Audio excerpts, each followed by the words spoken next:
Have a lot of questions. I think you've noticed that the film, it's basically a documentary, but you can't really put it in a single genre like that. It's kind of like storytelling, kind of like documenting, and then at the same time, you're confused because the actors and actresses in the film, the people, they're so natural. It's hard to believe that they aren't trained actors at all. They're actually real living people that are struggling on the tidal shores of Bengal.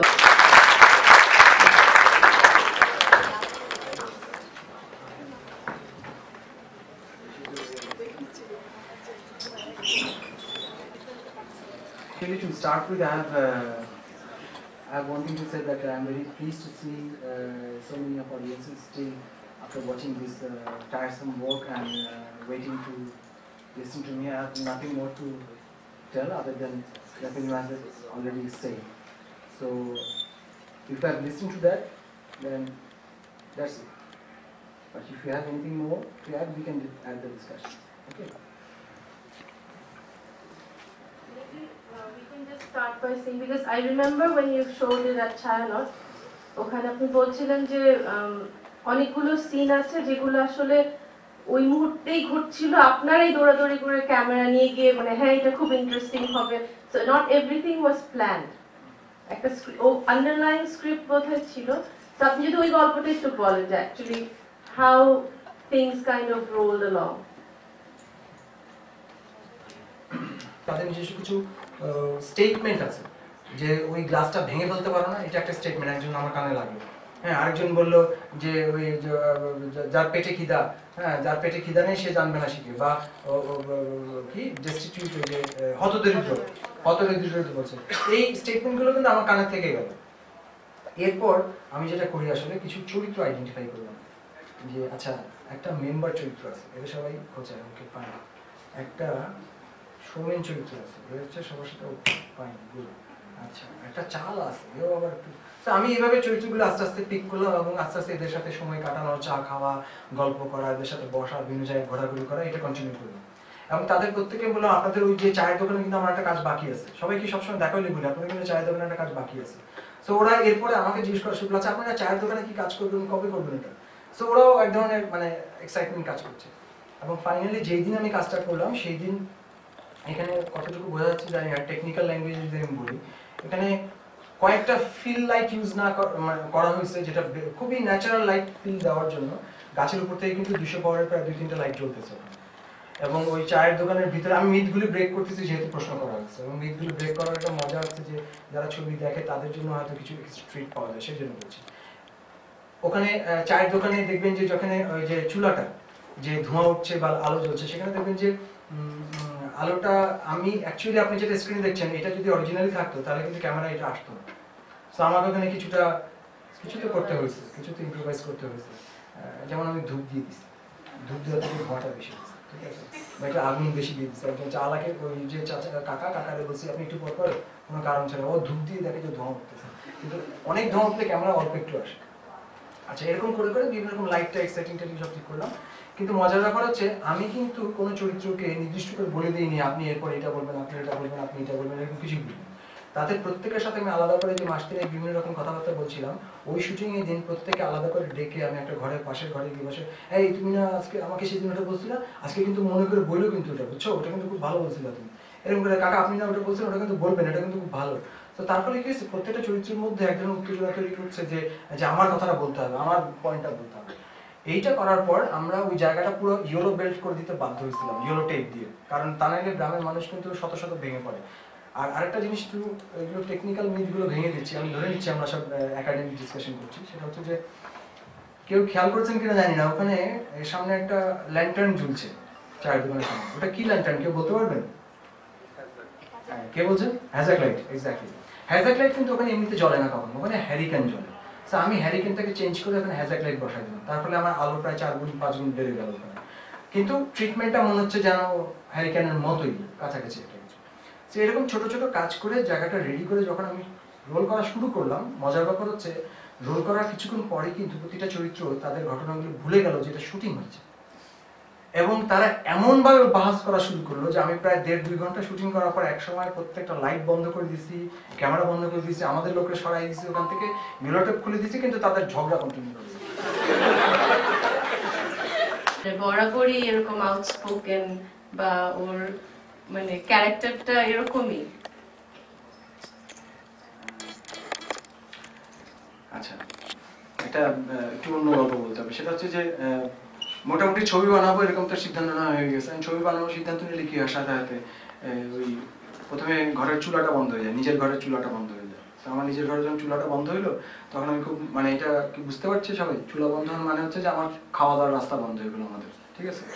তো আমরা তখন কি করলাম যে ও একটা চাকরিতে ঢুকলো, আর আমি তখন ওই ব্যাকগ্রাউন্ডের মধ্যে ঘুরে বেড়াচ্ছি। ওই ভোলা থেকে শুরু করছিলাম, ভোলা থেকে সাতক্ষীরা পর্যন্ত নদীর বেলটা একটার পর একটা ট্যুর করছে, ঘুরে বেড়াচ্ছে, আর ওকে শেষে গল্প বলছি, জানো এখানে এটা দেখলাম, ওখানে এটা দেখলাম, ওখানে ওটা দেখলাম।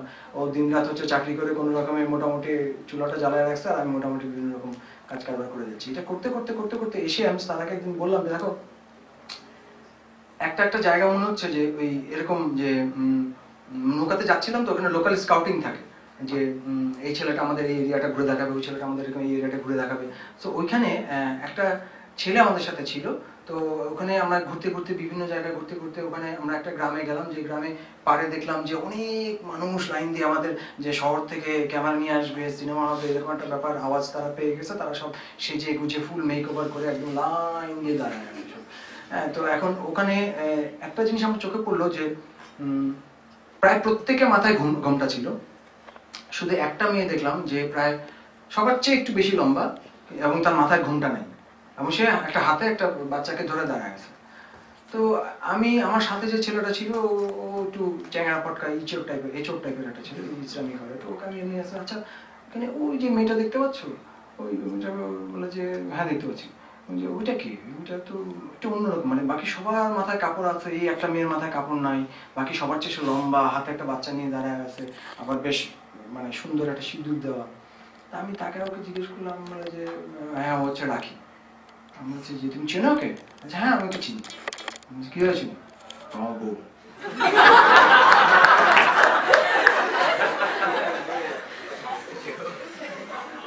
আমি যখন সারাকে এসে বললাম সারা দ্যাটস ইট, আমার মনে হচ্ছে আমার লোকেশন ক্যারেক্টার সব মিলে যাচ্ছে, let's do it. That's how this whole idea of this film. It's like it's a divine intervention. It's of course divine intervention, but I don't believe in coincidence in a way. It's a divine intervention. I do believe in divine intervention. But the thing is, আমি তো 3 মাস ধরে খুঁজে এদেরকে নাও পেতে পারতাম, আমার খোঁজাটাই হয়তো যথেষ্ট না। আর আরেকটা জিনিস ডিভাইন ইন্টারভেনশন আমি বিশ্বাস করি সাংঘাতিকভাবে, সেটা হচ্ছে যে এই যে চাপানের দৃশ্যটা আপনারা সবাই দেখলেন, শেষে যে পানিটা বন্ধ হয়ে গেল, নদীতে বন্ধ হয়ে গেল, এটা কিন্তু তার আগের বর্ষাতে ওরা একবার করছিল সাকসেসফুলি, এবং আমি যখন গেছি তখন কিন্তু সেটা ভেঙে চলে গেছে, ভেসে চলে গেছে। So this is the second time they were attempting. এখন সেকেন্ড টাইম অ্যাটেম্পটিং যেটা করছিল, there was no certainty that it will withstand, and moreover to that, there was no certainty that they will be able to put up that effort within an hour or within the span of my shooting. এটা 5 বছরও না হতে পারত। So divine intervention ছাড়া ছবি হয় না। কিন্তু জানতে চাচ্ছি যে ওখানে যে বড় যে পুরো গ্রামবাসীরা সবাই মিলে যে এমব্যাঙ্কমেন্টটা বানাচ্ছিল, এটা কিসের জন্য ছিল? এটা কি এই আইলার পূর্ব প্রস্তুতি হিসাবে নাকি? না, এটা হচ্ছে কি যে যেহেতু আইলার পর প্রায় পুরো এলাকাটাই ইট গট আনডেটেড, ওকে, সো এটা পুরো সাবমার্জ হয়ে গেল। তো তখন ওরা লিক পয়েন্টগুলো খুঁজে খুঁজে অল্প অল্প করে ছোট ছোট পয়েন্ট ধরে বন্ধ করে করে করে করে করে এসে ফাইনাল লকটা করলো একটা জায়গায়, জমিটা মানে বন্ধ করার জন্য।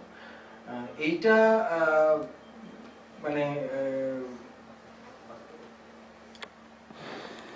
এইটার ডেফিনিট এমন না যে গ্রামবাসীরা আইডেন্টিফাই করে ওরকম করে করেছে, এটা একটা অনেক বড় একটা স্কিমের পার্ট, একটা কর্মযজ্ঞের পার্ট, ওটা আসলে অন্য আলোচনা। বাট ছবির পার্সপেক্টিভে আমার জন্য গল্পটা এইটাই, যে এই গ্রামের লোকরা এর আগে গত বছর করছে, ভেসে গেছে, এই বছর আবার করছে, এটা ভেসে যেতেও পারে, স্টিল ইটস স্ট্যান্ডিং, এটা ভেসে গেলেও যেতেও পারতো, আমি জানি না। এইটা ছোট ছোট করে মাঝে মাঝে দেখছিলেন একটু একটু কাজ হচ্ছে, একটু একটু কাজ হচ্ছে, একটু যেটা ওভার দ্য মান্থ সেটা একটু একটু করে করে করে করে একটা স্টেজে গিয়ে ফাইনাল লকটা হবে। ইনিশিয়েটিভটা কি মানে গভর্নমেন্ট ইনিশিয়েটিভ নাকি না গ্রামবাসীদের নিজস্ব ইনিশিয়েটিভ হিসেবে না? এইটাই আসলে ওই যেটা আমি একটু অ্যাভয়েড করলাম। এটা কি সবাই জানতে চান? এটা মানে দুইজন মাথা, এটা কি সত্যি উৎসাহ জানেন? আচ্ছা, এটা তো রেকর্ড হচ্ছে না। এখানে সরকারও ছিল, এখানে নিরাপত্তা, সর্বোচ্চ নিরাপত্তা সংস্থাও ছিল বাংলাদেশে, এখানে সর্বোচ্চ সুবিধাভোগী এনজিও ছিল বাংলাদেশে, পৃথিবীতে প্রথম স্থান অধিকারী এনজিও ছিল এখানে। এখানে সবাই ছিল, ছিল না এরকম কোনো কেউ ছিল না। শুধু ছিল না যারা, তারা ছিল এই গ্রামবাসীরা। এরা কেন ছিল না? এদের কোনো সে ছিল না, এদের কোনো ভয়েস ছিল না, এদের কোনো ডিসিশন মেকিং বা পলিসি মেকিং এর কোনো জায়গা ছিল না। কিন্তু finally at the end of the day ওরাই সবচেয়ে বেশি ভুগত। টু স্টার্ট উইথ, যে গত বছর, এর আগের বছর যে ভেসে গেছে, ওটার জন্য এই বছর তারা তাদের সাথে যখন স্থানীয় কন্ট্রাক্টররা এসে ওদের সাথে কাজের ব্যাপারে কথা বললো, তখন ওদের প্রথম শর্ত হচ্ছে যে আমরা পুরোটা কাজ শেষ না করে পানি না আটকানো পর্যন্ত তোমাদেরকে দিনের মজুরিও দিব। এখন এটা স্ট্যাগার করে কোত্থেকে আসছে, এটা সাবজেক্ট টু ইনভেস্টিগেশন, এটা ওপেন টু দ্য ফোরাম। এটা আপনারা, খুব কঠিন না পৃথিবীটা, খুবই সহজ, একটু চেক করলেই পাওয়া যায়। পার্সোনাল ডিসকাশনে আমরা বুঝতে পারি যে একটা সিস্টেম কিভাবে কাজ করে। তো ফাইনালি ডে এন্ডে বটম লাইনে যারা ছিল, তারা নিজেদের পয়সায় বাঁশ কিনলো, পরিবার প্রতি চাঁদা দিয়ে আমার সামনে। তারা তার কাটা কিনলো, তার কাটা কিনে তারা ছোট ছোট করে, আপনি যেটা জিজ্ঞেস করছেন, অল্প অল্প করে তারা বন্ধ করা শুরু করলো। তারা দেখালো যে এটা সম্ভব, তারাই টেকনোলজিটা দেখালো, এখানে বাইরে থেকে কেউ টেকনোলজি দেয়নি তাদেরকে। তারাই ছোট ছোট করে বন্ধ করলো, তারাই পুরো মাটিটা কাটলো, তারাই পুরো সাফারিংটা করলো। ফাইনালি আমরা জয়ী হলাম। এটাই আর কি, এটার চেয়ে বেশি আসলে বলা উচিত হবে। এখানে সবাই ছিল, সবগুলো স্টেক হোল্ডার ছিল, রাষ্ট্রযন্ত্রের সবগুলো স্টেক হোল্ডার ছিল এখানে। আমাদের টোটাল সিস্টেমে যতগুলো স্টেক কাজ করে সবাই ছিল। এটা নিয়ে আমার কোনো শঙ্কা নাই, এটা নিয়ে আমার বলতে কোনো দ্বিধা নেই। আমার পয়েন্ট হচ্ছে যে এটা ডিস্ট্রাক্টিং হয়ে যেতে পারে আলোচনাটা, এটা আমরা পার্সোনাল আলোচনা করতে পারি, এখানে আমার কোনো রকম সংকট নেই। আমি একজন নির্মাতা হিসাবে সম্পূর্ণ স্বাধীন। আমি আমার ছবিটা আমার কাছে ইম্পর্টেন্ট, যে এই মানুষটা আমার কাছে দিনের শেষে সত্যি, যে মানুষটা আমাকে চোখে আঙুল দিয়ে দেখাই দিল। এই যে আমি শহরের মানুষ, শহরের শ্যাওলা, একটু আগে আমরা গল্প করছিলাম বাইরে দাঁড়িয়ে, যে আমরা যেদিকে হাওয়া দেয় সেদিকে ভেসে চলে যাই, কিন্তু এই মানুষগুলো শেকড় আছে, সে জমি ছেড়ে যেতে চায়নি। এটা আমার কাছে সবচেয়ে গুরুত্বপূর্ণ তথ্য ছিল। তাকে যত কিছুই বলা হলো, সে তার জমিটা ছাড়েনি। আমাদের এখানে একটু হাওয়া লাগলে আমরা আমেরিকা চলে যাই, একটু হাওয়া লাগলে আমরা শাহবাগে চলে যাই, একটু হাওয়া লাগলে শাহবাগ ছেড়ে চলে আসি, আবার আমরা ওইখানে চলে যাই, আবার আমরা এখানে চলে যাই। আমরা সবসময় হাওয়ায় ভাসি। কিন্তু এরা না বুঝে দর্শন, না বুঝে রাজনীতি, না বুঝে ধর্ম, ওরা একটা জিনিস বোঝে, জমিটা আমার, আমাকেই করতে হবে। এইটা আমাকে পুরো ফিদা করে দিয়েছিল। ওটাও এক ধরনের দর্শন না সান ভাই? কারণ ও যে গ্রাউন্ডেড ওই জায়গাটাতে, ওটাই সবচেয়ে বড় দর্শন বোধ হয়। সেটাই। Any other questions? প্রশ্নটা ছিল হচ্ছে যে অনেকগুলো সিজনের অংশ দেখলাম আপনার মুভির মধ্যে, লাইক বর্ষাকাল, তারপর শীতকালে দৃশ্য আসলো, তারপর আবার বর্ষাকাল চলে আসলো। অ্যাকচুয়ালি আপনারা ক্যামেরা ক্রু অথবা যারা অংশ, মানে ডিরেক্টর ছিলেন, আপনারা কতদিন একটানা ছিলেন ওই লোকেশনে? অথবা এটা কি একটানা শুটিং করা হয়েছিল অথবা? না, এটা over the period of around 20 months shooting. কখনো এক সপ্তাহ, কখনো এক মাস, কোনো ঠিক ছিল না। কখনো আমরা প্ল্যান করে যেতাম যে এক সপ্তাহ থাকবো, তখন 2 সপ্তাহ থাকতে হতো। কখনো আমরা 2 সপ্তাহ প্ল্যান করে যেতাম, কখনো এক সপ্তাহ থেকে চলে আসতে হতো। সেটা খুবই আনপ্রেডিক্টেবল একটা শুটিং ছিল। বাট টোটাল ফেজটা ছিল প্রায় 20 মাস, 20 months এর মতো। তবে এখানে বৃষ্টির বা যে ব্যাপারটা আপনি বললেন, ক্রুর ব্যাপারটা যেটা বললেন, সেইটা আমার খুবই বদনাম আছে, এটা আমার নিজের মুখে নাই বলি। শুধু এটা যেটা বলি যে ও কিছুটা বুঝতে, হয়তো কিছুটা বলতে পারবে।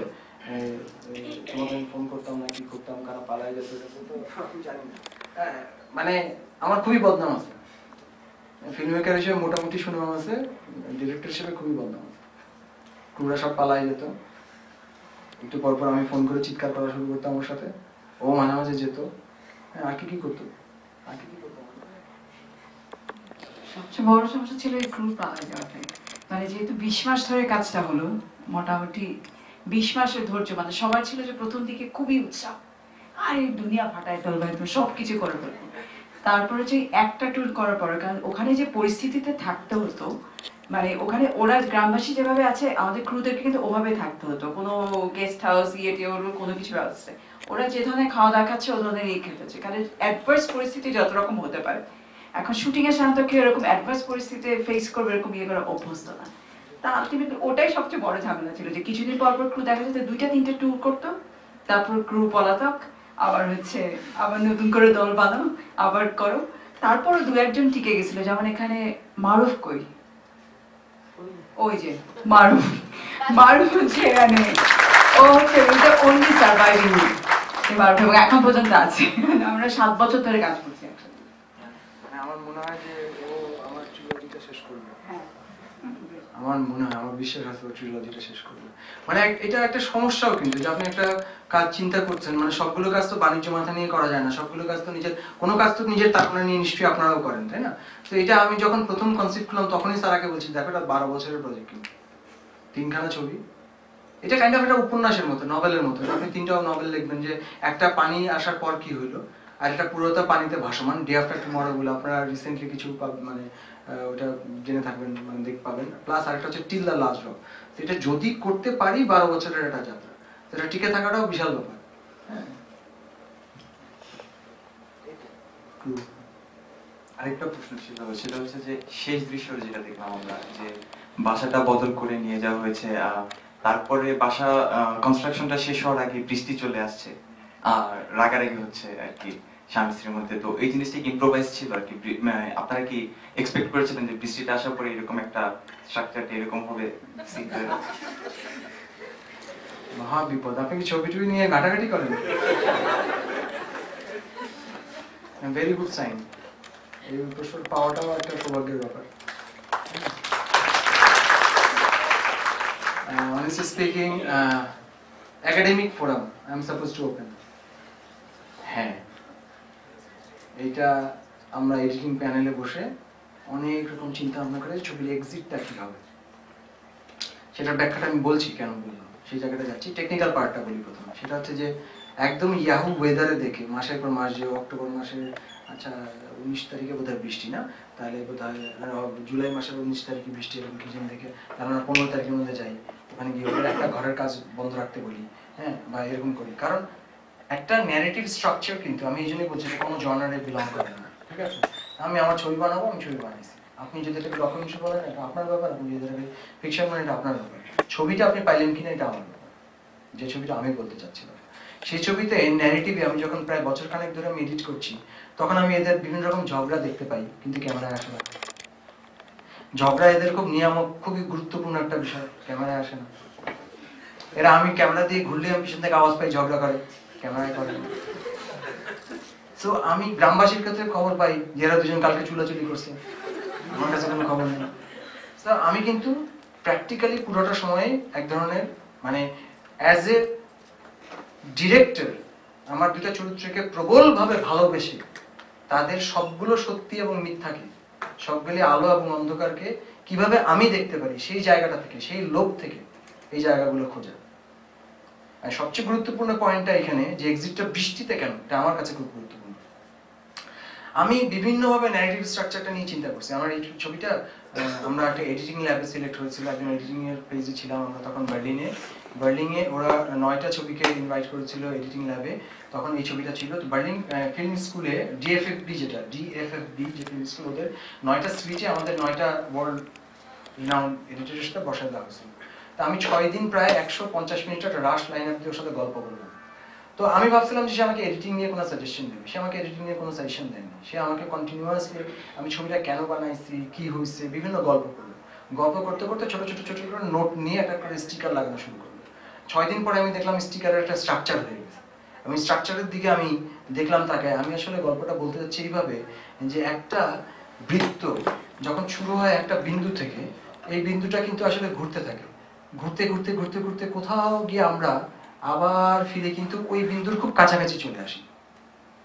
হয়তো এক্স্যাক্টলি ওই লাইনে এসে দাঁড়াই না, হয়তো আরেকটা স্ফিয়ার শুরু হয় সেখান থেকে, একটু গ্যাপ দিয়ে হয়তো আরেকটা বৃত্ত শুরু হয়।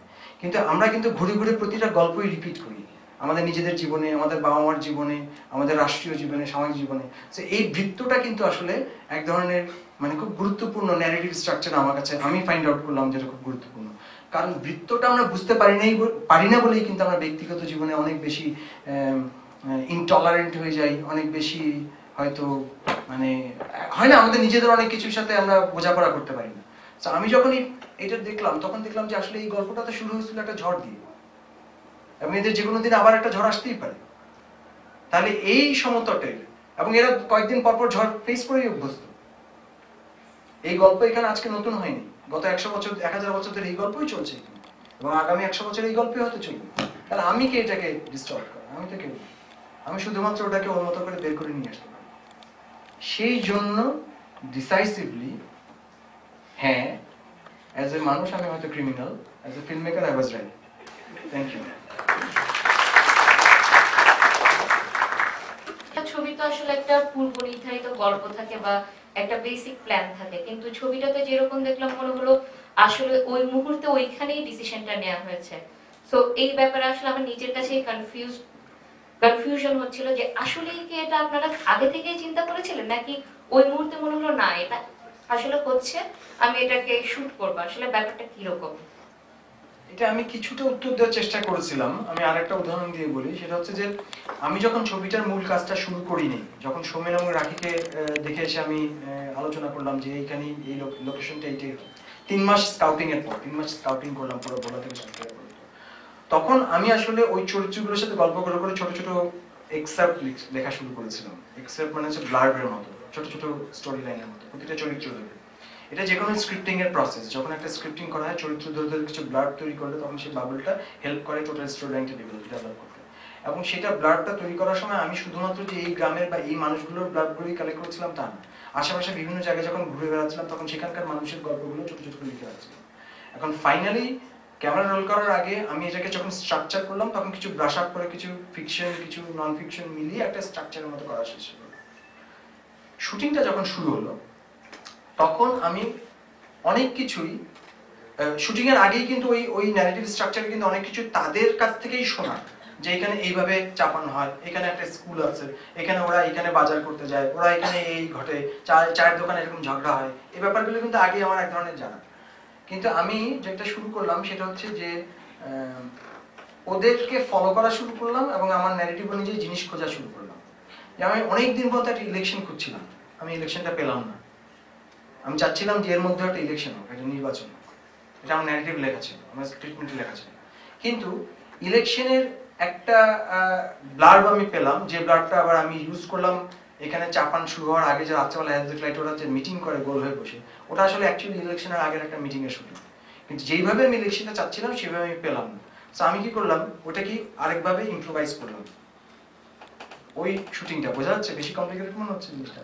আচ্ছা, আর দ্বিতীয় আরেকটা ঘটনা বলি। ধরেন যে আমি জানি যে ওদের ওখানে কোনো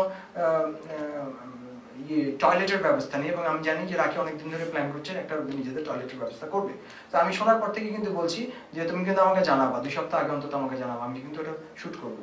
আমি যত যাই করি ফাইনালি যেই দিন আমি ওই জায়গাটা গিয়ে পৌঁছালাম, আপনার এখানে টয়লেট বিল্ডিং এর যে সিনটা আপনারা দেখছেন সেটা আমার নৌকা গিয়ে ওখানে দাঁড়ালো, এবং আমি গিয়ে উঠি নাই কিন্তু নৌকা থেকে, আমি দেখলাম টয়লেটের কাজ চলছে। এবং আমরা পৌঁছাতে পৌঁছাতে বোধহয় 2:30 বেজে গেছিল তখন। আমি স্ট্রেট নৌকা থেকে কোনো খাওয়া দাওয়া বন্ধ, পুরো বিকাল 5টা পর্যন্ত শুটিং হইলো, আমরা কেউ কিছু খাইনি। ওখানে শুটিং চলছে, যে টয়লেট বানানো হচ্ছে, ওই 2:30টার সময় যে পৌঁছলাম 2:30 থেকে 5টা পর্যন্ত টয়লেট বানানো হচ্ছে এবং আমি শুটিং করে গেছি। সো এখানে সেমি প্ল্যান এবং ইম্প্রোভাইজড, মানে 3 রকম জিনিসের একটা মিশেল আছে। সেটা প্রতিটা সিন ধরলে ওটার আমি ব্যাক স্টোরিটা বলতে পারবো, কিন্তু ইন জেনারেলি এই অ্যাপ্রোচটা নেওয়ার আমার খুব ডেলিভারিট একটা ইচ্ছা ছিল। সেটা হচ্ছে কি, সিনেমা বলতে না আমরা একটা আপনাদের কথা প্রশ্ন করা উচিত অ্যাজ অডিয়েন্স, যে আমরা যেটা সিনেমা বলতে দেখি সেটা কি আসলে সিনেমা না নাটক। সিনেমা আমরা যেটা, যেমন উপন্যাস, একটা উপন্যাস, ভালো উপন্যাস যখন পড়ি আমরা তো ওটাকে ছোট গল্প বলি না, বলি আমরা ওটাকে ছোট উপন্যাস বলি না, আমরা ওটা উপন্যাস বলি। একটা অমুক, যেটা আখতারুজ্জামান ইলিয়াসী হোক, হুমায়ুন আহমেদি হোক বা সাধুজন মুন্নাই হোক, আমরা যখন একটা ভালো উপন্যাস পড়ি তখন কিন্তু সেই উপন্যাসটা আমাকে একটা সময়, একটা স্পেস এবং একটা টাইমের মধ্যে দিয়ে আমাকে ট্রাভেল করে এবং আমাকে কিছু এক্সপিরিয়েন্স দিয়ে চলে যায়। তো সিনেমার সেই ল্যাঙ্গুয়েজটা আমরা বিভিন্নভাবে কিন্তু হারাই ফেলছি। তো ওই ডেলিভারেট ইন্টেনশন থেকে আমার অ্যাপ্রোচ ছিল যে আমি সিনেমার ল্যাঙ্গুয়েজটা এই মাটিতে এই মানুষের কি হবে সেটা ইম্প্রোভাইজ, প্ল্যান এবং সেমি ইম্প্রোভাইজ 3টা টেকনিকই ট্রাই করব। তবে সিদ্ধান্ত নিব এডিটিং টেবিলে। এখন আমি কতটুকু সফল বা অসফল আমি জানি না, আমি চেষ্টা করছি আমার মতো।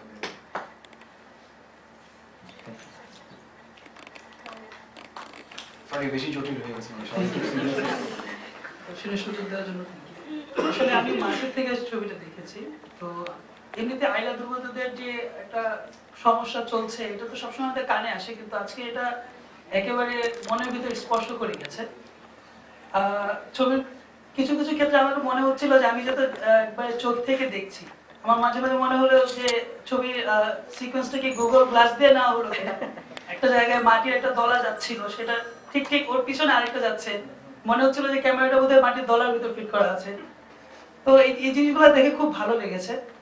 একটা জায়গায় আমি একটা জিনিস পেলাম যে খুব ছবির সাউন্ডগুলো সাধারণত কন্ট্রোলিং করা হয় যাতে এক্সাক্ট যে কথা বলছে সেগুলো যাতে সাউন্ড আসে। তো কিছু জায়গায় ক্যাওস ছিল, মানে নয়েজি ছিল, এটা কি ইচ্ছা করে রাখা হলো, মানে এই কোশ্চেনটা।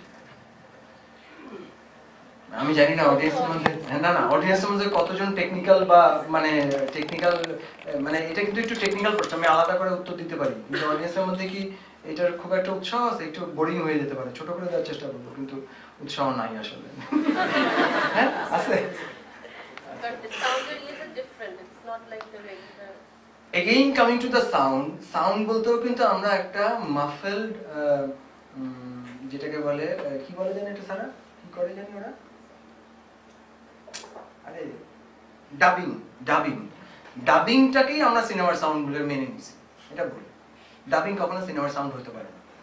হ্যাঁ, ডাবিং এ দেখবেন যে পুরো একটা, এই যে রুমে আছি একটু সাইলেন্টলি শুনেন, অনেক সাউন্ড আছে, আমি শুনতে পাচ্ছি, আমি ছোটখাটো এমনকি ঠোঁটের ইয়েও শুনতে পাচ্ছি। আমি মানুষ যখন একটু ঠোঁট এরকম লিপ করে একটা হালকা শব্দ হয়, পায়ের শব্দ শুনতে পাচ্ছি।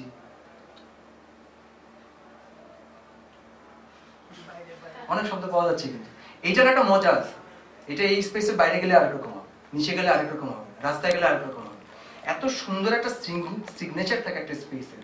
সেটা আমরা কি করলাম, আমরা সোকল বাংলাদেশে টেকনিক্যালি পিছাই গিয়ে আমরা ডাবিংটাকে সিনেমার সাউন্ড হিসেবে বানালাম। পৃথিবীর আর কোথাও এটা হয় না, পৃথিবীর আর কোথাও এটা হয় না।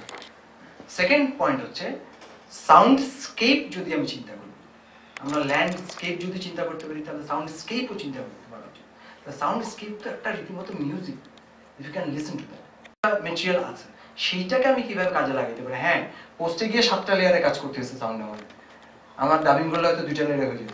এখানে 7টা লেয়ার আছে। একটা ছোট্ট এক্সাম্পল বলি, বাচ্চাগুলো দৌড়াচ্ছিল একটা গাড়ি নিয়ে, বা ওই যে ব্রুম ব্রুম ব্রুম। আচ্ছা, ওখানে আপনি বাচ্চাদের সব আওয়াজ পাচ্ছিলেন আপনারা, তাই? পায়ের শব্দ। ক্যামেরাম্যান কি করছিল, দাঁড়িয়েছিল না দৌড়াচ্ছিল? তাহলে ক্যামেরাম্যানের পায়ের শব্দ কি আপনারা পেয়েছেন? কিভাবে সম্ভব? এটা তো সম্ভব না। তার মানে ওখানে আমাকে অপারেশন করতে হয়েছে, মানে রীতিমতো সার্জারি অপারেশন করতে হয়েছে। ওখানে আমাকে ওই জায়গাটা টোটালটা রিপ্লেস করে রিক্রিয়েট করতে হয়েছে, অ্যাম্বিয়েন্স থেকে শুরু করে ওই বাচ্চাদের পায়ের শব্দ। একটা ফোলি আর্টিস্ট যেটাকে বলে, হাত দিয়ে করে ওটা আমার এখানে করতে পারিনি, আমি কলকাতায় করছি। ওটা আমার খুব ঘনিষ্ঠ বন্ধু সুকান্ত, ও এই সাউন্ডের পুরো কাজটা করছে, ঠিক আছে? তো এই যে ফোলি আর্টিস্ট কি করলো, ও পুরো সাউন্ডটা এটা রিক্রিয়েট করে অ্যাম্বিয়েন্ট বসায়, বাচ্চাদেরটা রিক্রিয়েট করে আমারটা ফেলে দিয়ে একটা। তো এই কষ্টটা করা হয়েছে, এটা আপনি প্রশ্ন করে আসলে এক ধরনের অ্যাপ্রিসিয়েট করলেন, আমি আপনাকে ধন্যবাদ জানাচ্ছি। আর আরেকটা জিনিস যেটা বললেন যে ক্যামেরার যে ফলো করছে, এইটাও আরেকটা সমস্যা হয়েছে আমাদের এখানে। আমরা 3 শট, টেকনিক্যাল ল্যাঙ্গুয়েজে কথা বলছি, আমাকে ক্ষমা করবেন, 3 শটে অভ্যস্ত সবাই। Long shot, close up, mid shot. এটা মানে হচ্ছে সিনেমা, এটা মানে হচ্ছে নাটক। যদি সিনেমার মিডিয়াম অডিও ভিজুয়াল হয়, তাহলে অডিও ভিজুয়ালের মুভমেন্টই এর ল্যাঙ্গুয়েজ ডিফাইন করবে। যদি তাই হয়, তাহলে প্রতিদিন আমি ল্যাঙ্গুয়েজ রিইনভেন্ট করবো। লিটারেচারে একই লেখা যদি প্রতিদিন রিপিট করি, তাহলে নিশ্চয়ই আপনার ভালো লাগবে না। একই কবিতা প্রত্যেকদিন পড়তে, রবীন্দ্রসঙ্গীত আমরা সবাই ভালোবাসি, আজকে সবাই রবীন্দ্রনাথের লেখা লিখে আপনি তাকে রবীন্দ্রনাথের সম্মান দিবেন? জেমসের গান আমরা ভালোবাসি, আর কালকে একজন সবাই জেমসের মধ্যে গান লেখা শুরু, সবাই মিলে আপনার ভালো লাগবে? আপনি আরেকটা কিছু চান, নতুন একটা কিছু চান। As a creative person, as a creative mind, আপনি সবসময় নতুন একটা ল্যাঙ্গুয়েজ তৈরি করার চেষ্টা করেন। তো আমি যখন এই সেটে আমি কিন্তু প্রথমে ক্যামেরাম্যান নিয়ে গেছিলাম 2 জন, এবং তাদেরকে নিয়ে আমি চেষ্টা করছিলাম যে let's create a language for this space. এবং আমি চাই যেখানে পাখির মতো ঘুরে বেড়াবে একটা ক্যামেরা, যে কখনো কারো কাঁধে এসে বসবে, কখনো কারো মাথার উপর দিয়ে চলে যাবে, কখনো নিচ থেকে উপর দিকে তাকাবে, যে ক্যামেরাটা যাতে পাখির মতো হয়, যাতে অডিয়েন্স যাতে তার নিজেকে ফিল করে জানি আমি তো এখানে মধ্যে বসে আছি। আপনি যেটা বললেন যে আমি কিন্তু ওখানে বসে আছি, এইটা ওই ক্যামেরাম্যানকে আমি বুঝাইতে পারলাম না বা কনভিন্স করতে পারলাম না, বা হয়তো আমার এখন কিছু কুখ্যাতি আছে, আগে ওই কুখ্যাতিগুলো ছিল না, সেজন্য আমাকে বিশ্বাস করতে পারে নাই। তো যে কোনো কারণে হোক ক্যামেরাম্যান না এটা এভাবে হবে না, ঠিক আছে ঠিক আছে আমি চেষ্টা করে দেখি, আমি আমার মতো করে চেষ্টা করলাম।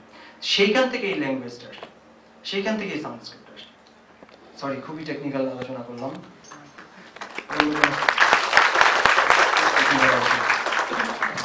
আমার একটা জিনিস মনে হচ্ছিল যে আপনি যে ল্যান্ডস্কেপ থেকে কাজ করছেন ওটা তো খুবই ভাস্ট, তাই না? মানে দুই দিকে যত দূর চোখ যায় মাটি আর পানি, এরকম একটা স্কেপ।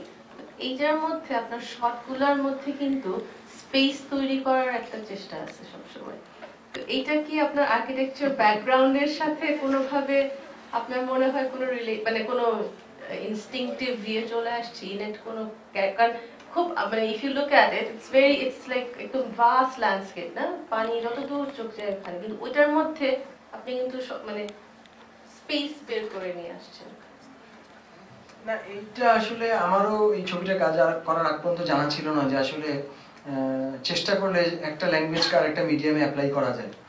এটা অনেকেই যারা এখানে ধরেন গান টান করেন তারা জানবেন যে গানের একটা স্ট্রাকচারকে কিন্তু আমরা আরেকটা স্ট্রাকচারে ইমপ্লাই করতে পারি, হয়তো পেন্টিংয়ে ইমপ্লাই করতে পারি, অথবা আমরা ক্লাসিক্যাল মিউজিকের একটা স্ট্রাকচারকে হয়তো আমরা মিউজিকে অ্যাপ্লাই করতে পারি, মানে আর্কিটেকচারে অ্যাপ্লাই করতে পারি।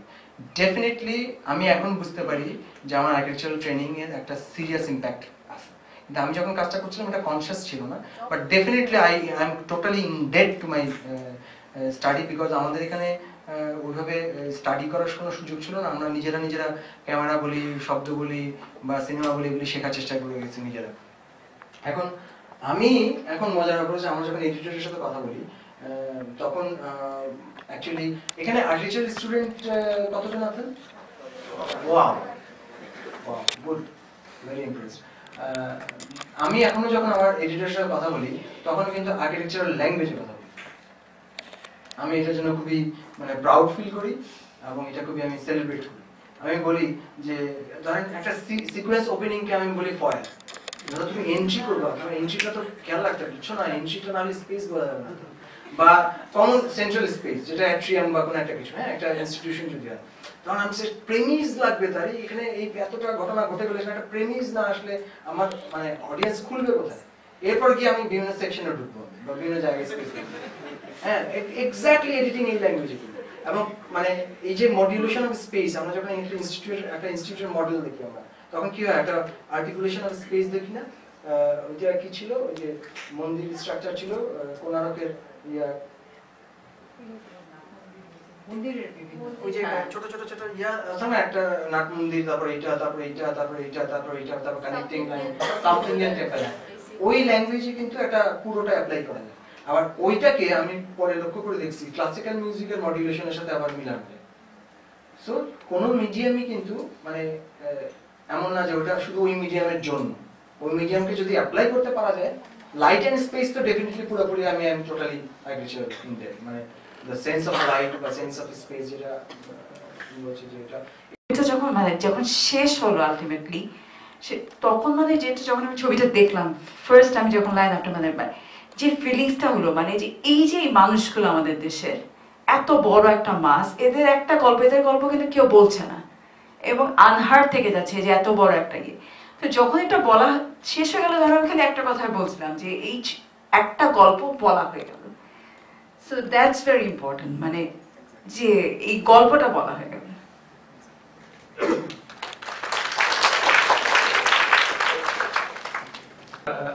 আমাদের সিনিয়র আর্কিটেকচার কমিউনিটি থেকে আর্কিটেকচার থেকে আরেকটা জগতে পদচারণা শুরু করেছে। আমার একটা জানার ইচ্ছা যে কোন মুহূর্তে আসলে আপনারা ডিসিশন নিয়েছিলেন যে you'll make the film? You mean this film or not? No, You'll go film industry or মানে ফিল্মিং ফিল্ম মেকিং মানে মানে কোন জিনিসটা আপনাকে আসলে মানে ইন্সপায়ার করেছিল, যে কারণ আমরা জানি যে আপনি আর্কিটেকচার পড়ার পরে then your practising or something you are going to working in some other medias then. না, একটা ঘটনা হচ্ছে যে আমি যখন আর্কিটেকচার বোধহয় সেকেন্ড ইয়ারে পড়ি, তখনই কিন্তু আমি এফডিসিতে গিয়ে মাচায় উঠে পাতা উড়েছি। নিচে নায়ক নায়িকা নাচতেছিল, আমি পাতা উড়াচ্ছিলাম আর মানে একরকম কাঁদতেছিলাম আসলে যে এটা কি হলো আমার জীবনে। মরা পাতা উড়াচ্ছি, নিচে নায়িকা নাচতেছে আর আমি আর্কিটেকচারের একটা স্টুডেন্ট, এটা কিছু হইল। এটা সেকেন্ড ইয়ারের ঘটনা, এটা ডিপার্টমেন্টে কেউ জানে না, সারা জানে। হ্যাঁ, এখন আর দ্বিতীয় কথা হচ্ছে যে আমি আপনাকে অত্যন্ত সম্মান দিয়ে বলছি, আমাকে সিনিয়র বলবেন না। আমি এখানে দেখতে পাচ্ছি যে আপনারা আমাদের অনেক সিনিয়র। আমার বয়স আর্কিটেকচার বের হওয়ার পর থেকে থেমে গেছে, ঠিক আছে? আমি এখন পর্যন্ত 30 আর ক্রসই করতে পারিনি। আমি ওখানেই থেকে যেতে চাই, কারণ যতক্ষণ ওরকম ভাবতে পারবো ততক্ষণ ছবি বানাইতে পারবো। যখনই চিন্তা মাথায় ঢুকে যাবে যে কিভাবে হবে, এখন এই চিন্তাটা কিভাবে ঢুকলো, এই চিন্তাটা ঢোকার পিছনে ভালোবাসার যে পাতা উড়ানো বা আরো কিছু আমরা আমার মনে আছে আমরা বোধহয় 3rd ইয়ার বা 4th ইয়ারে পড়ি, তখন ক্লাস ফাঁকি দিয়ে দিয়ে আমাদের ওখানে একটা ফিল্ম অ্যাপ্রিসিয়েশন কোর্স হইতো, আমরা দুজনই 4 ঘন্টা করে ওখানে যাইতাম, গিয়ে করতাম এরকম বিভিন্ন রকম টুকটাক তো করতেছিলাম। কিন্তু দেয়ার ওয়াজ এ সার্টেন মোমেন্ট যখন আমি সিদ্ধান্ত নিলাম আমি আর্কিটেকচার প্র্যাকটিস করবো না। এইটা সবার জন্য একটু কষ্টকর হবে বোঝাটা, সেটা বাট ওরা বুঝতে পারবে। আমাদের ডিপার্টমেন্টে পরপর 2 বছর একটা আন্দোলন হয়েছিল। সে আন্দোলনে আমরা 72 ঘন্টা করে অনশন করছিলাম, সুমনা, আমরা খুব মানে রাত দিন। আমরা সুজা ভাই ছিলেন আমাদের, সুজা ভাই was one of the biggest culprit. মানে আমরা যে 2-3 জন প্রথম যে চিঠি খাইছিলাম, সে তার মধ্যে প্রথম চিঠি খাইছিল রঞ্জন ভাই, সেকেন্ডটা আমি, তো 3 নম্বরটা খাইছিল সুজা ভাই। সো আমরা ওই আন্দোলনটার পর আমরা 2 জন সেকেন্ড আন্দোলনটা যখন হইলো, রাত্রে 1টার সময় আমরা অনশন ভাঙছিলাম। রাত্রে 1টার সময় আমাদের খুব ঘনিষ্ঠ বন্ধু খুব কান্নাকাটি করছিল, ওইটা ভুলি নেই। তখন আর্কিটেকচার প্র্যাকটিস করবো, একটা অভিমান বা একটা কষ্ট, একটা রাগ, একটা অন্য কিছু ছিল। তো ওই সময়টা এটা খুব ন্যাচারাল সোয়াপ হয়ে গেছিল যে আমি তো সিনেমা নিয়ে অনেকদিন ধরেই মানে মাথায় ঘুরতেছে, আর আর্কিটেকচার প্র্যাকটিস করবো না। আর যেটা করছিলাম পাশ করার পর পর, সেটা হচ্ছে যে আমাদের কিন্তু একটা কোম্পানি করছিলাম, সেটার নাম এসেছে কিন্তু প্রোডাকশন শব্দটা ওই কারণেই লাগানো হয়েছিল যে আমরা আলটিমেটলি সিনেমা বানাবো। সিনেমা কিভাবে বানানো জানি না, তাহলে শিখতে হবে। কিভাবে শিখবো? তাহলে আচ্ছা চলো, কিছু আমাদের অলরেডি কিছু সুনাম বদনাম ছিল, একটু খ্যাপট্যাপ দিয়ে বেড়াইতাম, এদিক ওদিক 2-4টা ক্লায়েন্ট ছিল, অলরেডি লয়াল ক্লায়েন্ট ছিল। হ্যাঁ, তো এদেরকে নিয়ে বিভিন্ন রকম কাজ করতে করতে, ক্রিয়েটিভ কাজ, ছবি তোলা, এটা সেটা লেখা, এগুলো করতে করতে করতে করতে করতে করতে আমার ধারণা ছিল যেটা করতে করতে আমরা একদিন সিনেমা বানাইতে পারবো, যেটা প্রায় 6-7 বছর চলে গেল এবং আমরা পারলাম না। আমরা 2 জন শুরু করছিলাম, 6-7 বছর পর গিয়ে দেখি আমার অফিসে প্রায় 25 জন লোক, এবং আমার একমাত্র চিন্তা হচ্ছে আগামী মাসে 25 জনের বেতন কোত্থেকে দিব। মানে তখন আমি বুঝলাম যে এটা আর যাই হোক ক্রিয়েটিভ প্রসেস না, এটাকে বন্ধ করতে হবে। এটা বন্ধ করে তখন ও চাকরির সিদ্ধান্তটা নিল, যেটা বললো যে তখন আমরা আস্তে আস্তে এই সবগুলো লোককে বিভিন্ন জায়গায় প্লেসিং করলাম। মোটামুটি একটা সুনাম ছিল, বড় বড় কিছু মাল্টিন্যাশনাল কোম্পানিতে আমরা কিছু কাজ করতাম, তাদেরকে বিভিন্ন জায়গায় আস্তে আস্তে প্লেস করে আমরা আস্তে আস্তে বন্ধ করে নিয়ে আসলাম। পুরোটা আবার আনডু করলাম, শূন্য থেকে আবার শুরু করলাম, যে আবার 2 জন মিলে শুরু করলাম, যে ওইখান থেকে একটু একটু করে ছবি বানানোর দিকে আসা। একটু দুঃখজনক গল্প।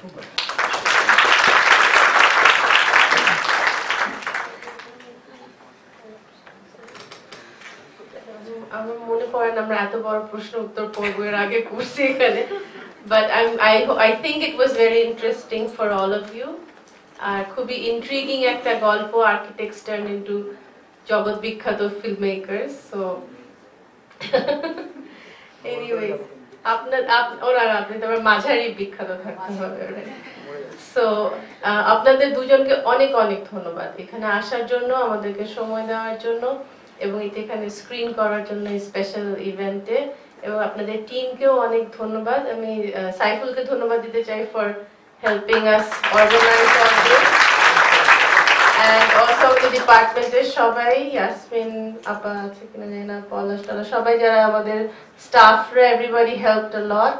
আমাদের অডি 801 এর যারা আছেন এবং সাউন্ড যারা নিয়ে আসছেন, আর আমার ভলান্টিয়ার টিম একটু দাঁড়াও।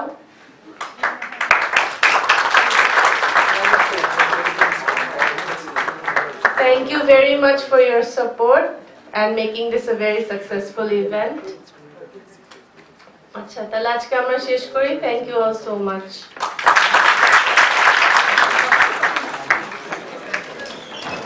এই সবাই সুমনা মিসকে থ্যাংক ইউ এত সুন্দর একটা সুযোগ তৈরি করে দিলাম